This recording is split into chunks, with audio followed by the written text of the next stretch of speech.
최근 월스트리트 저널에 상당히 흥미로운 기사 하나가 실렸습니다. 제목이 The Jobless Boom has arrived. 우리말로 표현하면 일자리 없는 호황이 시작됐다 정도가 될 것 같습니다. 이게 무슨 말이냐면 보통 경제가 성장하고 기업이 돈을 많이 벌면 사람을 더 많이 뽑습니다. 회사가 커지면 사무실도 넓히고 공장을 늘리고 직원을 더 채용하는 것이 우리가 알고 있던 일반적인 모습이었습니다. 근데 지금 미국에서 조금 이상한 현상이 나타나고 있다는 겁니다. 기업들은 돈을 벌고 있습니다. 주식 시장도 강합니다. 그런데 고용은 그만큼 따라오지 않습니다. 월스트리트 저널에 따르면 최근 12개월 가운데 5개월은 전체 고용이 오히려 감소했다고 하네요. 물론 이 모든 것들이 AI 때문이라는 이야기는 아닙니다. 경기와 인구 구조, 이민 등 여러 가지 원인이 있습니다.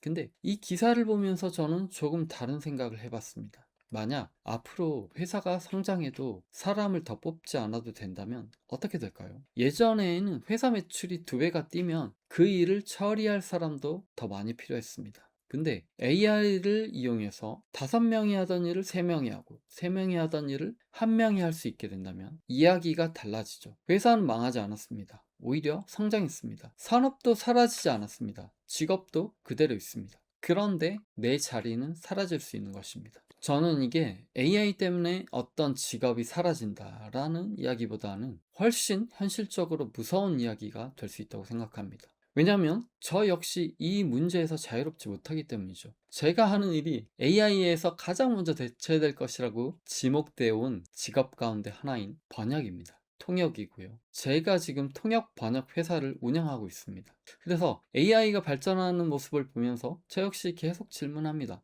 아, 내가 하는 일은 정말 앞으로 괜찮을까? 근데 최근 노동시장 자료와 실제 제가 시장에서 경험하고 있는 변화를 같이 놓고 보니까 질문을 조금 바꿔야겠다는 생각이 들었습니다. 내 직업이 사라질까 보다는 내 직업 안에서 내가 지금 하고 있는 일은 사라질까입니다.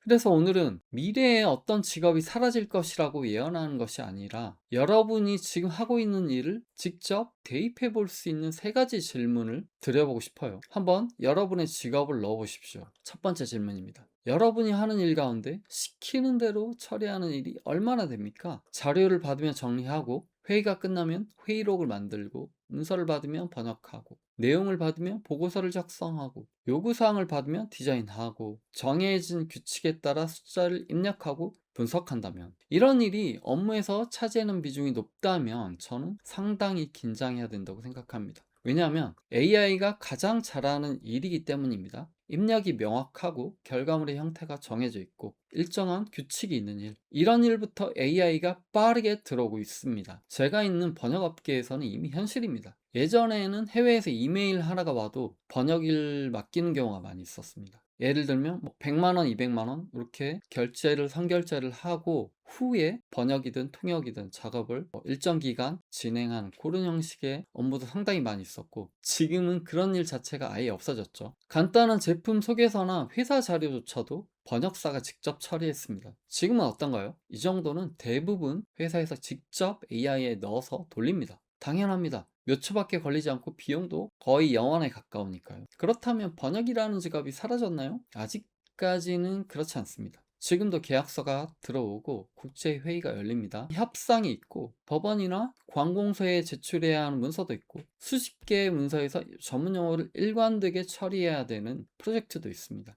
그런데 일이 달라지고 있는 것이죠. 즉 쉬운 일이 먼저 줄어들고 있다는 것입니다. 저는 이게 굉장히 중요한 신호라고 생각합니다. AI 시대에 어느 날 갑자기 오늘부터 번역가라는 직업이 없어집니다. 이런 일은 벌어지지 않죠. 대신 조금씩 일이 없어지는 것이죠. 먼저 이메일부터 시작하고 초벌 번역이 없어지고 그 다음에는 좀 더 어려운 문학 작품이나 고난도 작업까지 AI가 올라옵니다. 그러면서 사람에게 남는 일의 난이도가 계속 높아지는 것이죠. 이게 번역만의 이야기인가요? 최근 채용 시장을 보면 꼭 그렇지만은 않은 것 같아요. 두 번째 질문입니다. 여러분이 지금 하는 일은 원래 누군가가 경력을 쌓기 위해 하던 일은 아닌가요? 최근 스위스에서 730만 건이 넘는 채용 공고를 분석한 연구가 발표되었습니다. 25년 초급직 채용 공고는 AI가 본격적으로 확산되기 전인 2019년에서 22년 평균보다 32% 감소했습니다. 그런데 더 눈에 들어오는 숫자가 있죠. AI의 영향을 많이 받는 직종에서는 주니어 인력 수요가 16% 감소한 반면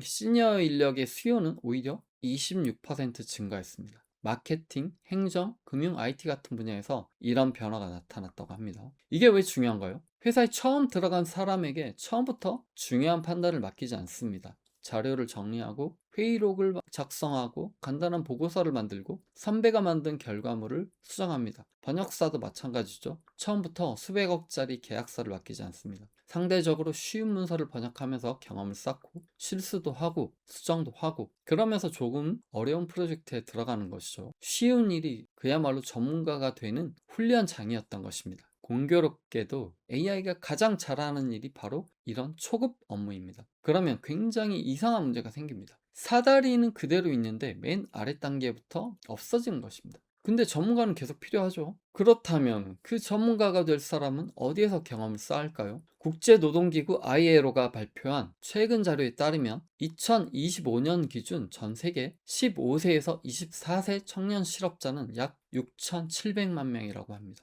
물론 청년 실업이 모두 AI 때문이라는 이야기는 아닙니다. 경기 둔화와 산업 구조 변화 등 여러 가지 원인이 있습니다. 하지만 AI가 초급 업무를 빠르게 흡수한다면 앞으로 우리는 새로운 문제를 생각해야 합니다. 경력이 없는 사람은 어디에서 경력을 만들 것인가? 저는 이 문제가 앞으로 굉장히 중요해질 것이라고 생각합니다. 그리고 저는 이 질문이 가장 중요하다고 생각하는데요. 여러분이 하루 동안 하는 일에서 AI가 할 수 있는 일을 전부 빼보십시오. 메일 작성, 자료 검색, 문서 요약, 회의록 작성, 번역, 이미지 제작, 보고서 초안 정리, 데이터 코딩, 기본적인 고객 문의 답변 하나씩 지워봅니다. 그리고 마지막에 스스로에게 물어보십시오. 그래도 회사가 나에게 지금과 같은 돈을 줄 이유가 남아있는가? 조금 불편한 질문이죠. 그런데 저는 이 질문을 제 자신에게도 항상 하고 있습니다. 번역을 AI가 처음부터 끝까지 한다면, 자료 정리를 AI가 처음부터 끝까지 한다면, 메일을 AI가 작성한다면,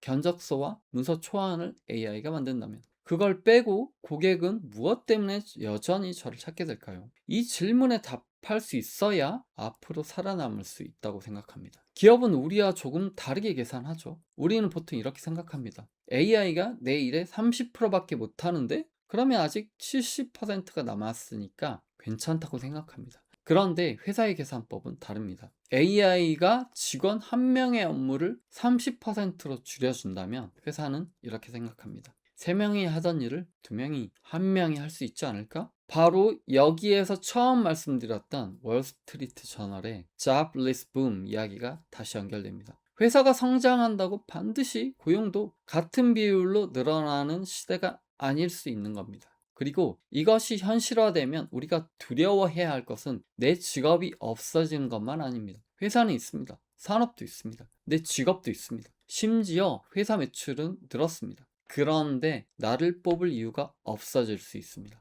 저는 이게 AI 시대에 훨씬 현실적인 위험이라고 생각합니다. 그렇다고 AI가 사람을 무조건 없애는 것은 아닙니다. 여기서 한 가지 중요한 반대 사례도 있습니다. 월스트리트 저널이 소개한 기업 조사에서는 AI를 적극적으로 도입하는 일부 기업들이 오히려 신입 채용에도 훨씬 적극적인 모습을 보였습니다. 대신 중요한 차이가 있습니다. 신입에게 시키는 일이 달라지고 있습니다. 과거에는 신입이 자료를 정리하고 보고서를 만들고 반복적인 행정 업무를 했다면 이런 일을 AI에게 맡기고 사람은 더 빨리 분석하고 판단하는 업무로 올라간다는 것입니다. 그러니까 AI 시대의 질문은 사람이 필요하냐, AI가 필요하냐 이것이 아닐지도 모릅니다. 오히려 AI를 사용하는 사람 중 누구를 회사가 필요로 할 것인가 이 질문에 가깝습니다. 그렇다면 어떤 사람이 살아남을까요? 저는 3가지 능력이 중요해질 것이라고 생각합니다. 첫 번째는 무엇을 해야 하는지 결정하는 능력입니다.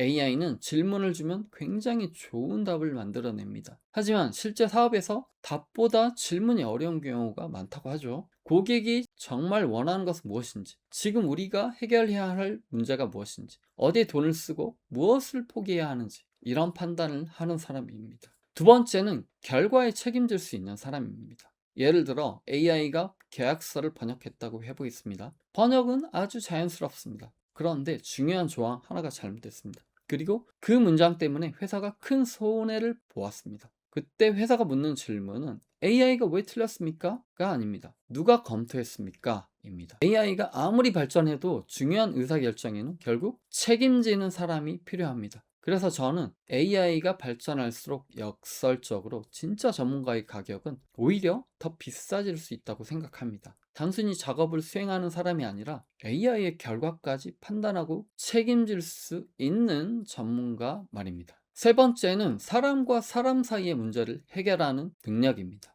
최근 파이낸셜 타임즈가 옥스퍼드 대학 취업 지원 책임자를 인터뷰했습니다. AI가 채용 과정에 깊숙이 들어오고 있는 상황에서도 실제 업무 경험과 사람들과 함께 일하는 능력, 그리고 직접 사람을 만나 관계를 만나는 것의 중요성을 강조합니다. 저 역시 통역 현장에서 이것을 굉장히 많이 느낍니다. 통역이라는 일을 단순하게 본다면 언어를 그냥 바꾸는 일입니다. 그렇게만 본다면 AI가 정말 잘할 수 있습니다. 훨씬요. 더 빠르게. 그런데 중요한 국제회의에 들어가면 이야기가 달라지죠. 상대방이 왜 저런 말을 하는지, 갑자기 분위기가 싸늘해졌는지, 어떤 표현을 보면 오해가 생길 수 있는지, 어떤 정보를 미리 준비해야 하는지, 회의 목적이 어디로 가고 있는지, 결국 중요한 일의 마지막에는 아직까지는 사람이 있습니다. 저 역시 안전하지 않습니다. 제가 이런 이야기를 한다고 해서 전문 번역은 절대 없어지지 않습니다 라고 말하는 것은 아닙니다. 저는 오히려 그렇게 생각하지 않고 제가 있는 시장이 이미 변하고 있다고 말씀드리고 싶습니다. 앞으로 더 크게 변할 가능성이 있죠. 저 역시 위기감을 느낍니다. 그리고 제가 내린 결론은 AI와 속도로 경쟁해서는 안 된다는 것입니다. AI보다 더 빨리 번역할 수 없고 더 싸게 번역할 수 없습니다.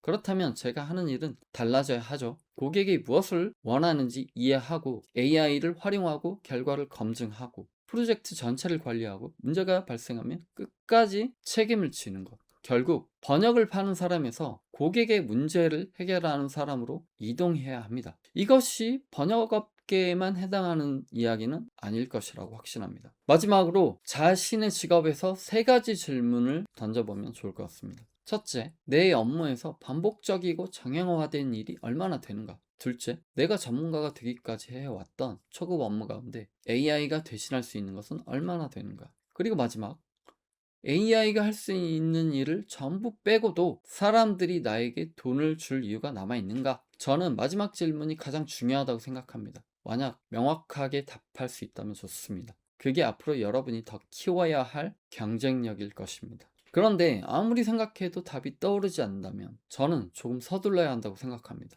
해고 통보를 받은 다음이 아니라, 매출이 떨어진 다음이 아니라, 내 업종이 무너진 다음이 아니라 아직 내 일이 잘 되고 있을 때 준비해야 합니다. 그래서 저 역시 항상 고민하고 있습니다. 그래서 이 채널에서도 통역 번역 이야기만 하면 안 된다고 생각합니다. AI가 어떻게 우리의 일을 바꾸고 확장하는지, 작은 회사는 어떻게 살아남아야 하는지, 무엇을 더 준비해야 하는지, 사업을 하며 직접 겪고 고민하던 문제들을 함께 이야기했으면 좋겠다라는 생각을 가지게 됩니다. 저도 미래를 정확하게 알지는 못합니다. 하지만 한 가지 질문만은 계속 가지고 가고 싶습니다. 지금 내가 하는 일을 AI가 대신한다면 사람들은 무엇 때문에 여전히 나를 찾을 것인가? 여러분도 한번 자기의 직업을 넣어서 생각해 보십시오. AI 시대의 가장 위험한 것은 어쩌면 사라질 직업을 가진 사람이 아니라 자신의 직업 안에서 이미 사라지고 있는 일을 계속 붙잡고 있는 사람인지도 모르겠습니다.